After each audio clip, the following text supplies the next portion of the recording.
Why do people prefer anime girls over some dude clapping those Aunt Jemima pancakes of Abby Zilla in The Last of Us 2? A moment that will forever haunt the gaming industry forever. Gee, I don't know. Is it because anime girls have some sort of mind control psychic power and we need to wear tinfoil hats to stop them from infiltrating our minds? Or is it because anime and manga retain aspects which are essentially non-existent in Western media, such as femininity and virtues, which are still very prevalent in Japan and Asian countries compared to the Western culture, which tries its hardest to get rid of those things? Now remember, if you want more anime and manga content, hit the like button and subscribe. I'm aiming to do at least 1 or 2 of these a week. Based on the performance of the last one, it looks like people do like this, so hit the like button and subscribe. And don't forget to hit the notification bell, baby. Now, the irony of feminism in the United States of America is that it displays traditional feminine women as bad and tries so hard to make women more like men, basically saying men and masculine traits are better and that actually feminine and female traits are worse, because modern feminism makes women despise their femininity. It's encouragement to abandon what every fiber of your being is telling you not to abandon. Frankly, it's pitiful. On the flip side, anime and manga give plenty of examples of strong women, but they don't make them overly macho man masculine like in Western culture. The key factor here to remember is that even these women still retain their feminine traits, and that's without needing them to look like Big Papa Pump Scott Steiner, which I might add not only takes more skill from a writing aspect, but it makes it more believable. But why are anime girls so fixated over? Why are there men all over the world, not just Japan, who have their crosshairs on this particular niche? I'll tell you why. One of the biggest factors is expressiveness. It's very easy to see how these anime and manga characters feel and think, and those 2 things alone makes them easier to connect to for someone. But I've managed to put it down to 4 general reasons why this fixation exists. Number 1, romance. Number 2, sexuality and nature. Number 3, projection, which just means anime characters that reflect a better version of yourself. And that could run the whole gamut from personality, type, beauty, you name it. And lastly, number 4, creative imagination and freedom. And that's a big one, because in Japan, you have the freedom to make stories about whatever you damn well please. And those stories are pretty much better than what you're expecting. Now, watching an anime or manga is an outlet. It's a form of escapism that can in some cases allow people to really get connected with their feelings. The same feelings that would just otherwise stay suppressed. It's a world where nothing matters, just dreams about being stronger and better, and those dreams push you to be the very best. Don't think that mangas aren't imbued with moral standards and propaganda. Indeed, they force you to believe that. Mangas and anime are filled with themes such as hard work can pay, being true to yourself is the way to go, fighting for your friends, family, and loved ones is the right thing to do, and finally, counting on the support of others to achieve great things when you're overwhelmed by the task at hand, etc. These are just some of the themes that are peppered throughout every story. But let's get back to those anime titties. Now, when a huge portion of your male population has to look to a foreign medium to find virtuous female portrayals, you know that's a serious problem. Though the feminist gatekeepers of the Western media would say that the serious problem here isn't that the sad plebs have to look elsewhere, it's that they're able to look elsewhere and have success in finding such portrayals that they seek. And that shines a mirror on the Western media's incompetence. Now, you can make the argument that anime girls were created for lonely men to fantasize about, which to some degree I would agree. But you could make the exact same argument of female characters in Western media. Whether that's Angelina Jolie twerking on a tree in Tomb Raider,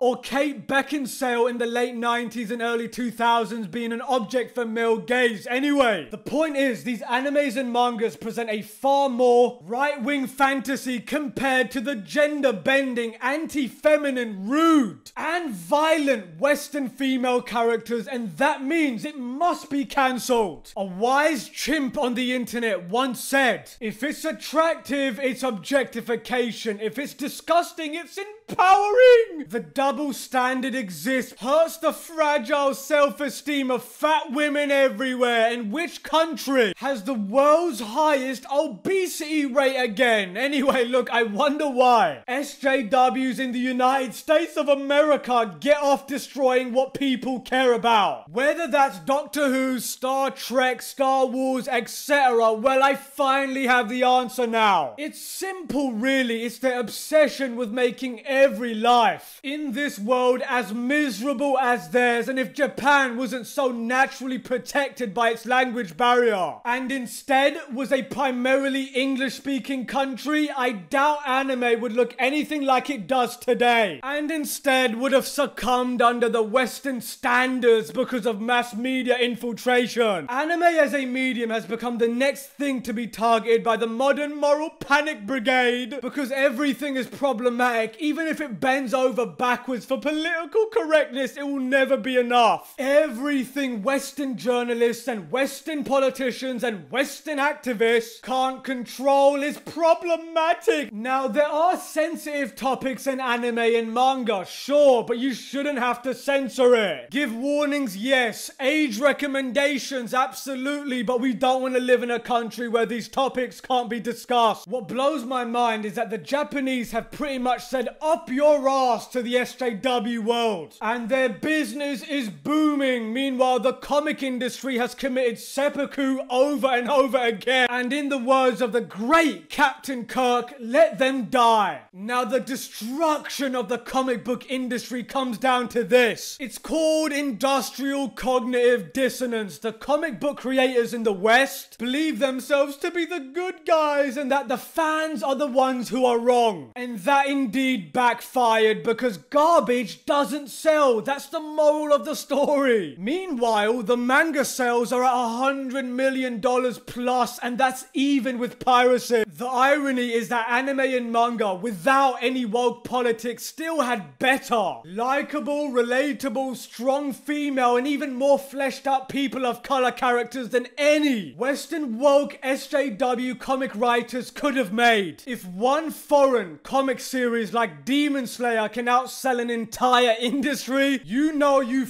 up royally. Here's a fun fact about Demon Slayer, by the way. It was made entirely by a woman.